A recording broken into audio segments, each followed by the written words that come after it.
Let's go right now to Wyatt Reed, who's looking very serious there.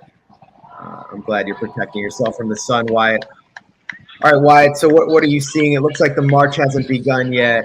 How many people are there, and what are you hearing? That's right. We're here in Union Park in Chicago. Several thousand people have assembled here.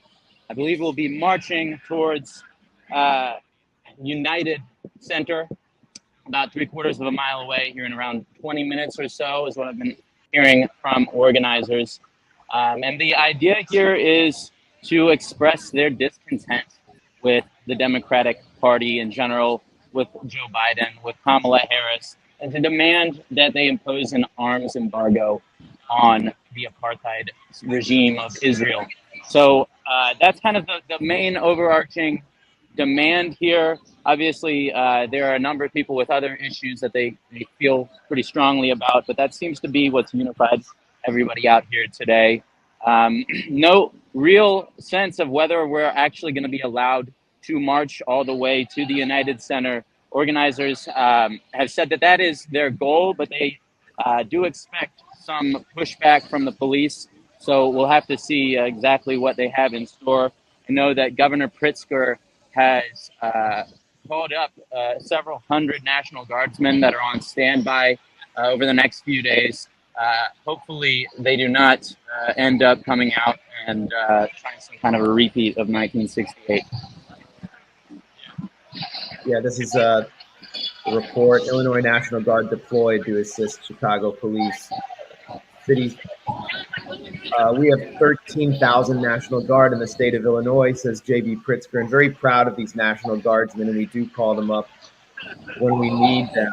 And what we saw last night, there was like a tiny protest, like a small protest, and a really insane display of force by I guess it was just the Chicago PD there. This is what it looked like.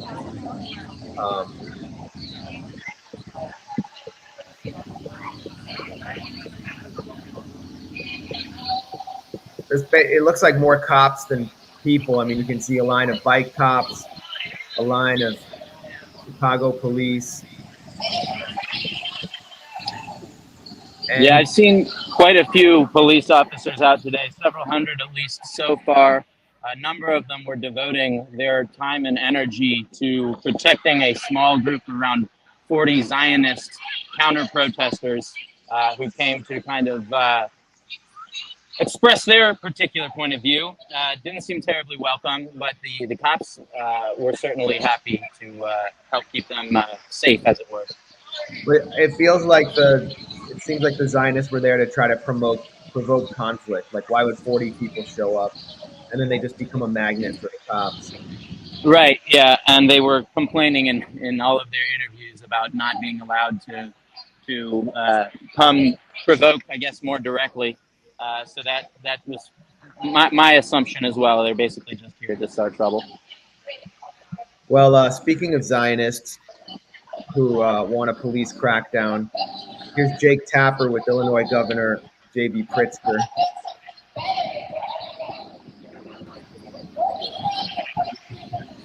Chicago was overshadowed by violent clashes between police and protesters, then protesting the Vietnam War. This time, thousands of anti-Israel protesters are expected to descend on the city. How worried are you about them disrupting the actual convention, including the uncommitted delegates inside the convention hall? Well, I know reporters like to harken back to 68 because, there's a lot of good footage you get to point to. We also harken back to 96. You did. You got the Macarena in there. But the fact is, it's a whole different ball game. Here we are, 56 years later. We've got a very, very different situation in the Democratic Party. The Democratic Party, honestly, has coalesced around this candidate. That was not the case in 1968.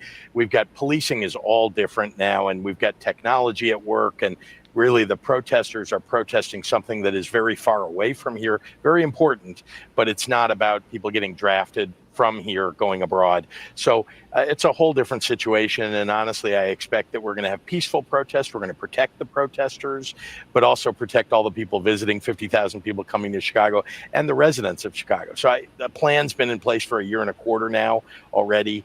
We're going to execute on that plan the next 4 days. Certainly most of the protesters, I'm sure, intend to be peaceful, but there are some groups that are making it clear they do not want to be peaceful. There's one called Behind Enemy Lines, for example, Yes. A leftist anti-imperialist protest group calling on its supporters to shut down the DNC, urging them to make bruises from Chicago police batons, the 2024 back-to-school fall fashion. You guys prepared for that? If there are troublemakers, they're going to get arrested and they're going to get convicted. But the fact is that the vast majority of people who are protesting, and we've seen this before, are, peaceful protesters. They want to have their voices heard. They're going to be heard, no doubt about it. And we're going to protect that. Yeah, we're going to protect that. Obviously, there's calls from the media to prevent anyone from being. So with Jake Tapper is obviously one of CNN's finest in chief, and it was clear where he was pushing Pritzker to crush these protests.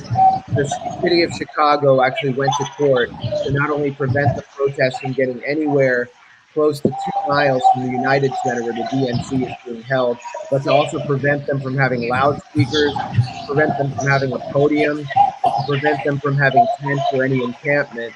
The court ruled no tent, no encampment, but is allowing them to have speeches behind you, as you can hear behind you.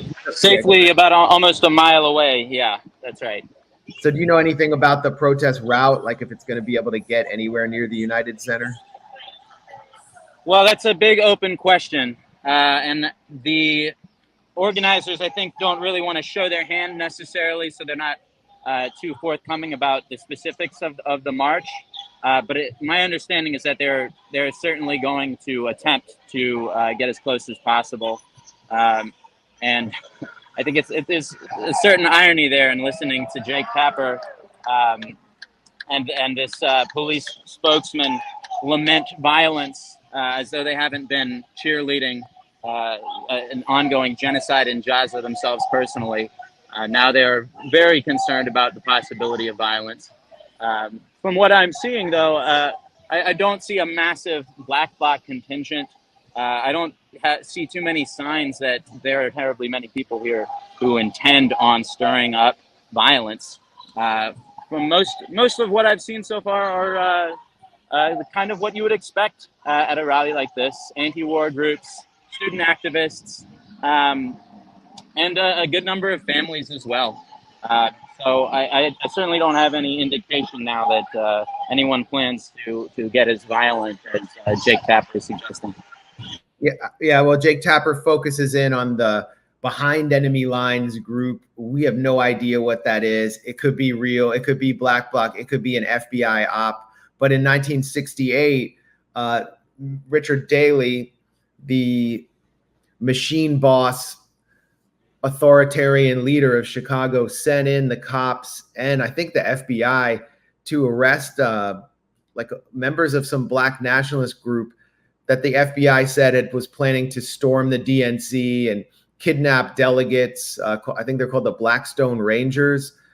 So it's always like that every year. In 2004, I remember at the RNC protests, the NYPD sent its PR team onto CNN, and they had these fake banners. I wish there was still video of it. They had these fake banners that they had constructed where they basically had these cardboard tubes with the banners, and then the cop, the NYPD comms director, opened the banner on air, interviewed by Wolf Blitzer, and pulled out weapons and said, this is what protesters are going to be carrying. And I remember being in those marches, seeing obvious police attempts to inflame violence. They actually lit a burning pyre in the middle of the rally through undercovers to break the rally up. I saw that with my own eyes. So we don't know what's real and what's not. The Democrats are also kind of setting the stage for this is an obvious leak to generate a heavy police response. This is an Axios where everything gets dumped and leaked. Scoop: House members fear DNC violence. And if you go to the end of the article, I love how they write these Axios articles, by the way. It's just like, it's a normal article, but they just put it in bullet points for like stupid people to be able to read. And, they say in December, Democrats launched a task force on member security in part to respond to the protests. And then the bottom line is lawmakers say there's little they can do. What can we do? Exclaimed one House Democrat. We just have to trust that the DNC has it figured out. Well, I know what you can do. You could do a ceasefire. I mean, all the talk about violence is focused on the protesters and not on the Democrats who are in charge of the executive branch which is presiding over this genocide. Well, and we know that the old okey doke, the Democratic okey doke that they've done now several times, where they claim to be in favor of a ceasefire, just not a ceasefire that would actually mean what ceasefire means. They don't want to actually compel Israel to end the hostilities, and that's exactly what we're seeing with this latest quote unquote ceasefire. It's pretty clear what's happening here to people who are paying attention. The Democrats have no intention of honoring any kind of ceasefire. They have no intention of pressuring the Israeli government in any way to end what it's doing. And I think, that's why you see so many people out here today, because quite a few people are getting tired of it. It's been 11 months. We've seen, I think, 3 quote unquote ceasefire proposals. And every time it was a legitimate ceasefire proposal, it was obviously sabotaged by the Netanyahu administration. And then the media and the U.S. government proceeded to blame Hamas for it. So I think that's exactly what we're seeing this time around. We have another fake ceasefire on offer, and we're going to see the media blaming Hamas for not taking it, despite it not actually really leading to a cessation of the genocide. Yeah, a bridging proposal was supposedly accepted. A bridging proposal put forward by Tony Blinken on his 9th trip to Israel, which we'll talk about with Aaron, was supposedly accepted about an hour ago by Netanyahu. And the bridging proposal attempts to kind of tamp down on some of the terms Netanyahu has offered or put forward to sabotage the original ceasefire proposal that Hamas agreed on in early May. They say those are the terms, but I see nothing in the bridging proposal for a permanent ceasefire. So why would Hamas or anyone accept a genocide vacation in which they'll surrender their only leverage, which is holding on to prisoners of war and hostages, and then allow Israel to resume bombing, resume occupation?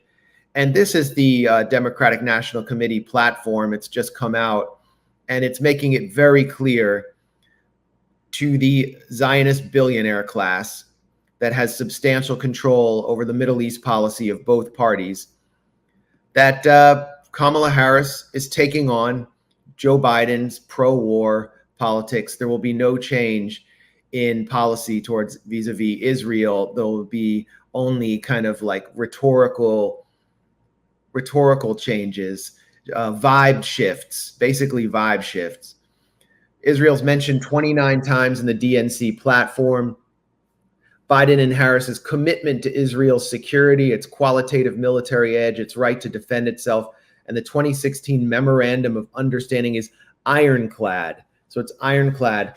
There's nothing Israel can do. No assassination sprees in Iran, no attacks on other countries' embassies and consular buildings, no genocidal slaughter, no slaughtering of babies, no sabotage of ceasefire proposals, no interfering in even U.S. elections, which could potentially change the 2016 MOU. It's ironclad. I mean, when do you hear that about any other country? And so I think like the protesters have kind of gotten to the point where it's like, why would you even try to influence the Democratic Party anymore? From the inside, at least. Yeah, it's all window dressing. And as they were coronating Kamala Harris, the Democratic candidate, there was some sense from a number of left liberals on social media that because she had said a couple nice sounding phrases that she was intent on, for example, actually imposing an arms embargo on Israel, to the point where one of her advisors actually came out on social media and said that will never happen, that Kamala Harris does not support an arms embargo on Israel. That has not stopped a number of Democratic leaning members of the media and certainly kind of the online K-Hive Kamala brigades from pursuing with this notion that somehow Kamala would represent a significant break from Joe Biden's Palestine policy. Nothing that we've seen concretely so far, especially in the platform, indicates that. And no, nothing indicates that. We're going to talk about it with Aaron in a minute. The uncommitted national movement, which organized over 100,000 uncommitted votes in Michigan to protest genocide, Joe, has now gotten a panel inside the DNC. So the Republicans are attacking the Democrats heavily, calling them anti-Semitic for allowing Palestinians inside the building. But this, to me, just feels like a vibe shift and not a policy shift, a rhetorical gesture. And at the same time, Wyatt Reed, we see Kamala's K-Hive and pro-Kamala influencers leading a racial slash and burn campaign against Palestinians, calling them anti-Black, calling them privileged for trying to bring up this issue and potentially interfering with the girl boss's destiny to be president. Yeah, that's right. It's pretty despicable. I'm not sure to what extent it's actually been successful, because it's not totally clear to me how many of these people who are now coming out and at least acting as though they were on the side of the Palestinian cause. It's not clear to me how many of them ever actually were, or whether they're simply lying. Because, I don't see this sentiment so much in real life. Although I do have to say that just anecdotally, a number of people I spoke to, at least in the Southwest Virginia scene, did describe speaking with multiple students who now seem to have been convinced that voting Kamala is some kind of harm mitigation strategy. So there are certainly some people who are buying into this line, but it's preposterous on its face that somehow the genocide of Palestinians is just the price that we have to pay to ensure reproductive rights, or to ensure that the